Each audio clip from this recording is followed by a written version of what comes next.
Hello everyone and welcome back to another video with On Point Politics, and today I'm going to be talking about the states Donald Trump has to focus on in the 2024 presidential election.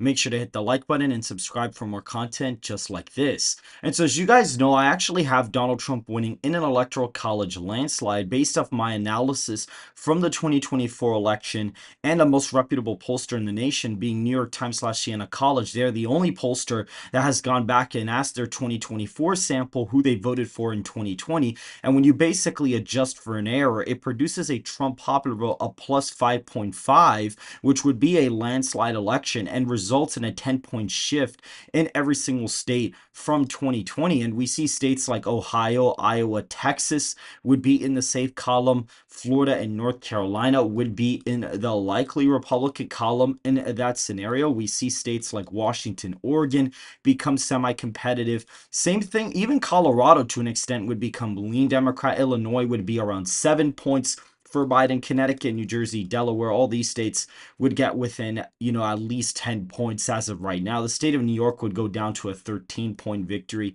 for Biden. Hawaii would essentially go down to 19 points. So I'd actually be in the safe column. This would go down to a 13-point win. Georgia would be at around 10 points. So would Arizona, Michigan, or Wisconsin. Michigan would be around, I guess, roughly a 7-point win. Pennsylvania at around 8 or 9 points.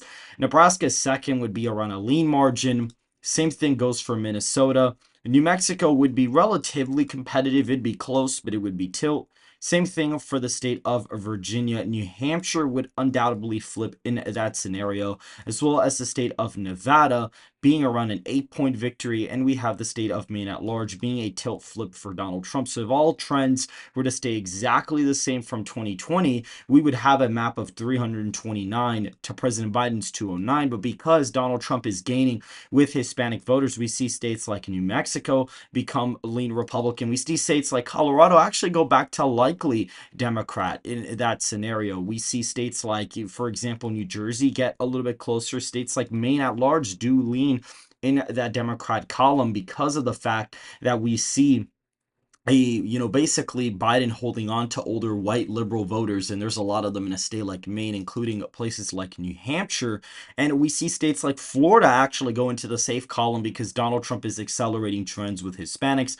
We see a state like Hawaii actually go down to a likely margin because of his failure with the Maui fires. And so this is effectively an estimated electoral college map of where I think it would stand somewhere around here. Possibly New Hampshire goes Republican, possibly New Mexico goes Democrat. This is the prediction I had in my last video with Donald Trump at 327 to Biden's 211.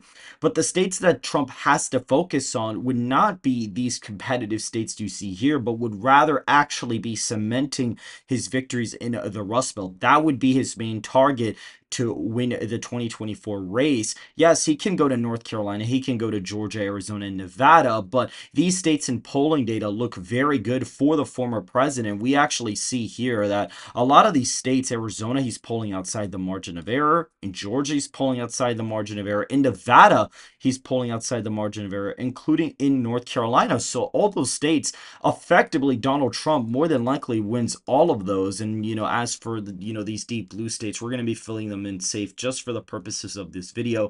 Even a state like New Jersey, we're going to be filling these in this safe column. Now, Virginia and New Mexico and Minnesota are going to be left blank because they are actually also within polling error, within the margin of polling error. And so is the state of New Hampshire, and even to an extent, Maine at large is as well, including Nebraska second. So we see here that Nevada, Arizona, Georgia, and North Carolina are essentially outside the margin of error. So effectively, they would be in that safe column as well. So all of the states that are within 3.5 points in polling are all of the above: Minnesota, Wisconsin, Michigan, Pennsylvania, Virginia, New Hampshire, Maine at large, and Nebraska's second congressional district. These all average out to less than 5-point victories, or at least less than 3.5-point wins in the electoral college polling. And Donald Trump needs literally one of these main states to win, excluding Nebraska's second, which he could even win in an electoral college tie.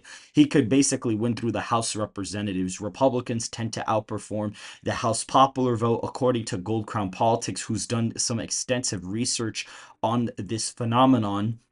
And we see here that he's got multiple paths to win. If he were to win Virginia, he would effectively win the election essentially at 8 or 9 p.m. because Virginia would be called somewhat early, probably 9 or 10. In Pennsylvania, if Donald Trump's really winning it by multiple points, it'll probably get called around 10 or 11. And so this is probably the forecasted map you would see on election night as they are counting the states. More than likely, you would probably see Donald Trump already be at 283 because Virginia starts counting very early, just because it is a bluer state.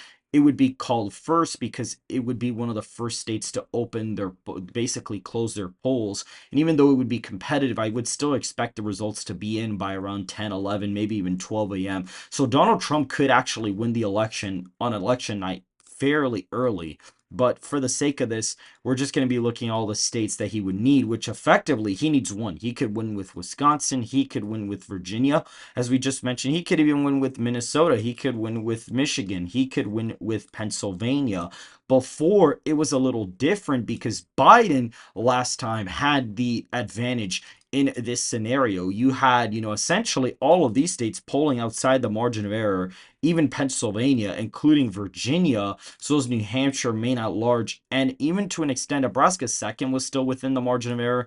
But states like Arizona were not. States like Nevada were actually technically outside the margin of error. States like Pennsylvania, where RCP was actually, the aggregate was actually pretty spot on there, believe it or not. But even states like Ohio were competitive, Iowa, Texas, Florida were in that range, North Carolina, Georgia. So back then, this is what the states that were basically within 3.5 points of a polling error. This was the battleground map last time. Trump essentially had to pick up every single swing state, according to all the pundits, get Georgia and Arizona, and then pick up Pennsylvania to then narrowly win the election. That's what that map looked like before. But now Donald Trump has that advantage on this side where all of these states are polling outside the margin of error. And now there's a bunch of states that Biden won last time that are now polling within the margin of error. And a lot of these states have tended to underestimate the former president in previous elections.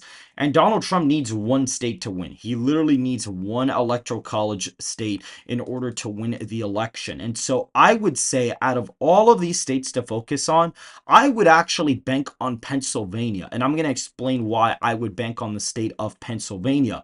The states of Nevada and Arizona in this scenario would be basically useless because Donald Trump would get to 270 by just holding all his states, basically flipping the state of Georgia and then getting Pennsylvania. That would be enough to actually get him to 270 electoral votes. So I would say out of all of those states that are within the polling margin of error, Pennsylvania would be that one state to go after because it's the easiest path to the presidency. Republican registration has been really good in the state of Pennsylvania. The automatic voting registration that Josh Shapiro, the current governor, put in place to help Democrats in 2024 actually backfired on them. And Republicans have actually closed the voting registration gap by like 350,000 votes in the state of Pennsylvania. And so more than likely, I expect Donald Trump to take that state. I expect him to take Georgia. So Donald Trump is already at 270, and he's got many other states to expand his margin of victory as of right now. If you guys did enjoy this quick analysis of the Electoral College map, make sure to hit the like button and subscribe to the channel for more content just like this. And I will see you guys in the next video.